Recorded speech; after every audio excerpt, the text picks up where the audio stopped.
right, and turning now to another big story this week. The latest jobs report is out and unemployment is still stubbornly high, showing just how hard it is to get a job in this economy. But there are jobs that are out there. The question is, are you looking in the wrong places? Charles Purdy is a senior editor at Yahoo Hot Jobs. He joins us now for more on that.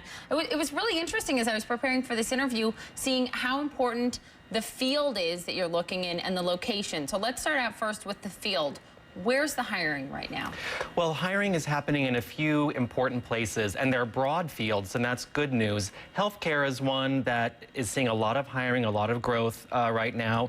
And the good news in healthcare is you can look beyond sort of the hospital environments, the patient bedside care, and into things like patient advocacy, into things like hospital records management. There's a wide array of jobs for different types of people there. And what's really key is looking at jobs and fields, because I know technology, marketing, sales are some other growth areas. These are jobs, they're a little bit harder to outsource. You can't really send them overseas. It's true. Marketing is a great job. It's another very wide field, good for creative people, and it takes a broad array of education.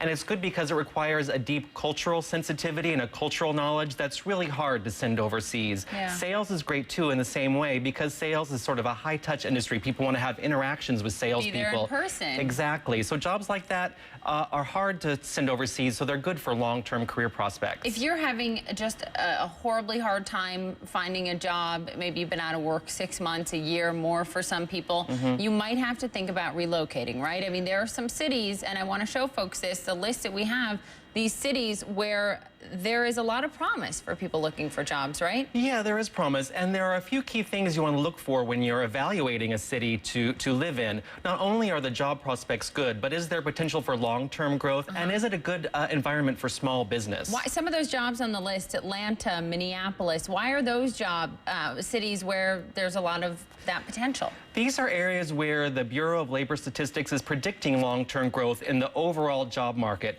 They're good cities because they don't rely on one industry, and we can see how that has had a bad effect on cities like Detroit, for instance, relied on one industry. When that industry hits a bust, the whole city fails. Let's pull up the list also. Let's take a look at some of the worst cities when it comes to looking for jobs. New York, Detroit, LA, Cleveland, St. Louis. Well, Detroit, Cleveland, St. Louis, all in the heartland of this country, all struggling from the manufacturing downturn and the auto downturn. Exactly. And cities like New York, which are expensive for small businesses, make it difficult for those businesses to hire. And small businesses are key. If you're looking for a job, turn to small businesses, I would suggest, because they are often the first wave of new hirers when the economy starts to slowly recover. I think it's a tough pill for people to swallow, that they may have to move to find a job, but if they have to do it, they have to do it. It is, and I would never suggest moving to find a job necessarily, but it's a good idea to open up your job search if you are willing to move and start looking in other cities. Online job boards and the internet make looking in other cities so much easier now. You can do it at home. You can do it at home. Exactly. Charles, great insight. Appreciate it. Thank you so much. Yeah, thank you for having me. Appreciate it. All right.